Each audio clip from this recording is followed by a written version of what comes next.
What's up, you guys? Hello, hello. We are on our last episode of season 3. Yay. Yeah, excited about it. Episode 20. It's going to be a short episode, but I think an impactful episode. You know, we're talking today about becoming a leader that your team can count on, as you probably read in the title. Yes. So, Ronnie, let's talk about that real quick. What does it look like to... Thankfully, we've never been in this spot, but what do you think it looks like or feels like to have a coach that you can't count on? What does it feel like? What does it look like? If you took a guess, because thankfully we haven't been in I that know. position, but if you try to imagine, you know, because so many times people come in business and really when you're brand new, you're counting on your trainer. Mm-hmm. And one of the things you're really counting on your trainer to be able to do is you're counting on your trainer to be able to deliver on the promises that they make and deliver on the promises of what the company can provide, right? What does it look like to be a leader that your team can count on? What has to exist for that to be true? One thing I think has to absolutely exist is moral authority. And moral authority in the sense of leadership is that, hey, I am telling you how to get from where you are to where you want to be by doing X, Y, Z. And I know this because I've already done it. I'm not telling you to do anything that I haven't already done or am doing, even better. Yeah, that's important. So if we were to bullet point, we'd say number 1, moral authority. I get, it's frustrating to see, you know, the other day I ran a meeting with someone and this is what prompted this thought. I ran a meeting with someone who's so excited about business. They're pumped. They're like on top of the world. Man, I really believe this can give me everything I want. I believe in this. I believe in what we have. I believe in the products. I believe in what we do for people. And they also really, really believe in their trainer. They really, really believe in the person who is running appointments with them and the person who's quote unquote coaching them, right? I say quote unquote because I don't think it's really coaching, but they really believe in that person. And the entire time I was on the call with this new agent, all I was thinking was this person really wants it. They're really hungry. They're all in. They're willing to do whatever it takes up until this point. And unless they get overlapping leadership from me or someone else, they don't stand a freaking chance because their trainer is not capable of delivering on anything that they said. That's deep. Yeah. And it sucks because I wrote in my notes, train on, and I put being a leader who can deliver on everything you say. Because a lot of times people in business, they sell this dream to someone, and it's not that they don't have the skill set to deliver on it. That's not what I'm talking about. It's that they don't have the focus, they don't have the character, they don't have the self-integrity or follow-through to complete the promises that they throw out there, right? Like, I could sell you a dream right now, but in 30 minutes, my mind's somewhere else. Like, I got on here and I could talk the talk and I could deliver, right? And now you bought into something you're going to run with for the next 10 years of your life. But I haven't even worked in 6 months. I haven't even ran an appointment in 6 months. I'm so distracted. I'm only on an appointment with you because you reached out to me. You know, I got the script memorized. I could deliver a great message. But when we get off here, this is not my focus at all. But the person who just bought the dream, they're focused. And little do they know they have a coach that sucks. I think you hit it on the head when you said focus. Like, focus is everything. And people can tell, by the way, when you're not focused. You may think that you're putting on a good show. You're showing up to everything you're supposed to show up to.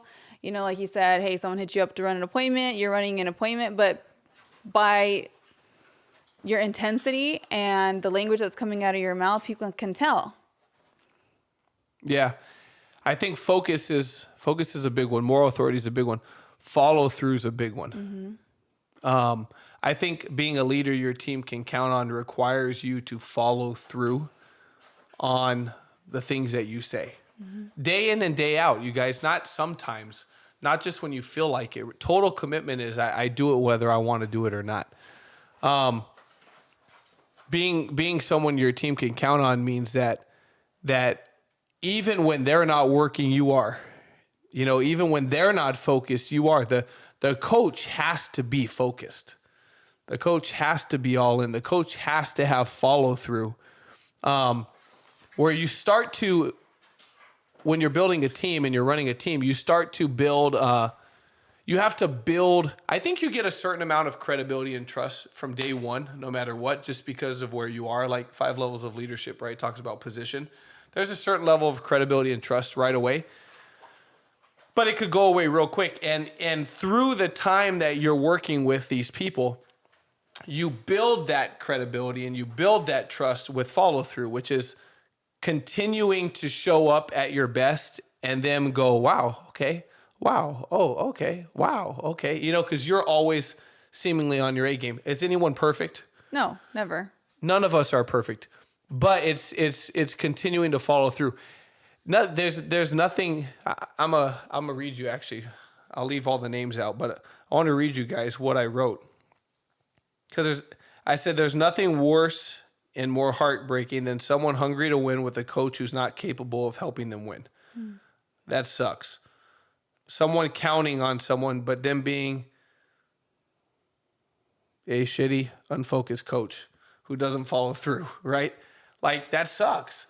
So you got to gain that credibility. That's part of being a leader your team can count on, is that time after time again, you show up to the test, right? It's not really a test, but it is. You show up at your best. You put on your A game, whether life sucks, life's falling apart, family members are sick, you just lost your job, you're broke, whatever it is, you always show up at your best, whatever that is. And I think you build that credibility. Yeah, good point.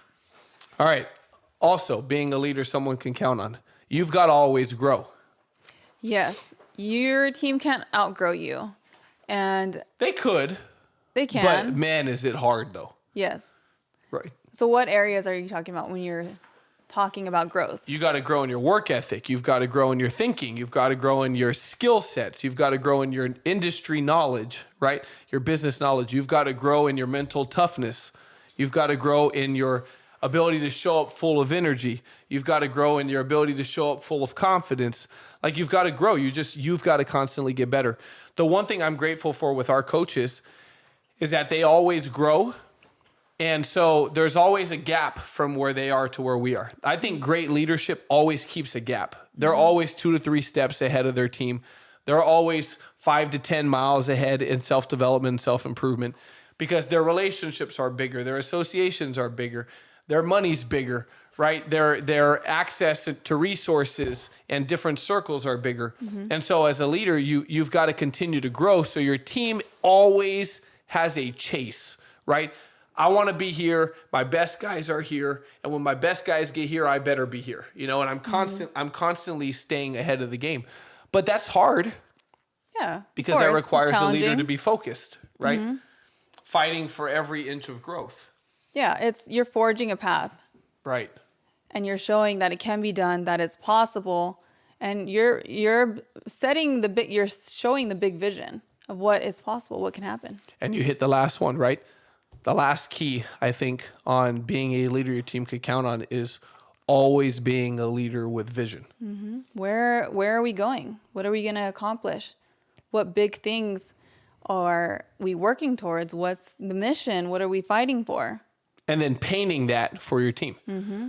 When you're talking to your teammates, talking about the future, being inspired, man, it's this constant inspired vision, right? Where I believe the future of my life is going to be better than it is today. As good as it may be now, I believe the future's better. The best relationships and clients and teammates and money and fulfillment and everything that I'll ever experience, I believe is still ahead of me. I'm fired up and optimistic about my life.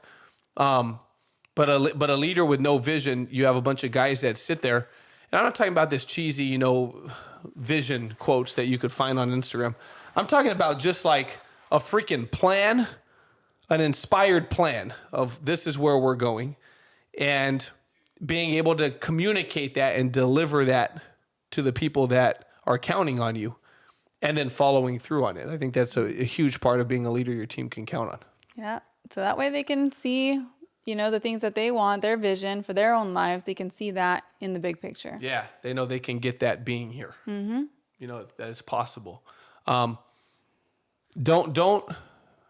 get lazy, because when you get lazy as a leader, your team will resent you. And then they also will start, and sometimes they're right. They'll start, it's not their ego. Sometimes they're right. They start to go, you know what? I think I'm better than my coach. And that's a ugly, by the way, they don't even want to think that. No. They don't want to think that. So the worst thing that could happen is where they wake up and go, I think my coach sucks. My coach ain't on the meeting. My coach don't turn their camera on. My coach is always missing things. My coach don't show up. They're inconsistent. I think they're lazy. I don't think they even want to work. I think they want me to do all the work. I think they want me to do all the recruiting. They want me to do all the client appointments. Like you start, when your team starts to think that, those are, in most cases, they're not ego-driven thoughts. Those are innocent thoughts that just pop up, and it's your fault. Mm-hmm. So you got to stay on top, and you got to win no matter what. You got to win anyway. So that regardless of what's going on, you're always in the front. Yes. And by the way, you don't start becoming a leader when you have someone to lead. You start by leading yourself. Oh, yeah. That's a good point.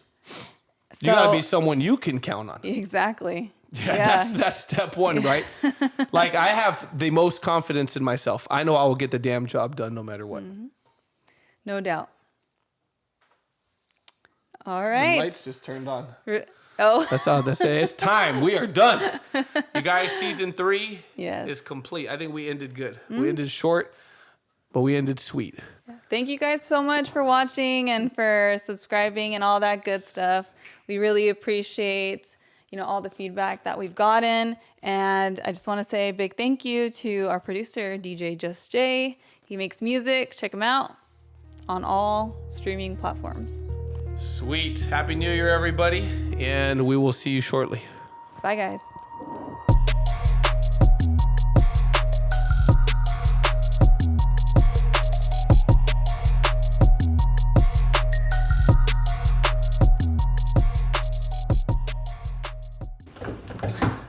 Do you have a timer on the light? Yeah, I forgot. It literally just went ding. Well, I didn't. I had it when we had the Christmas tree and the Christmas lights. It's that.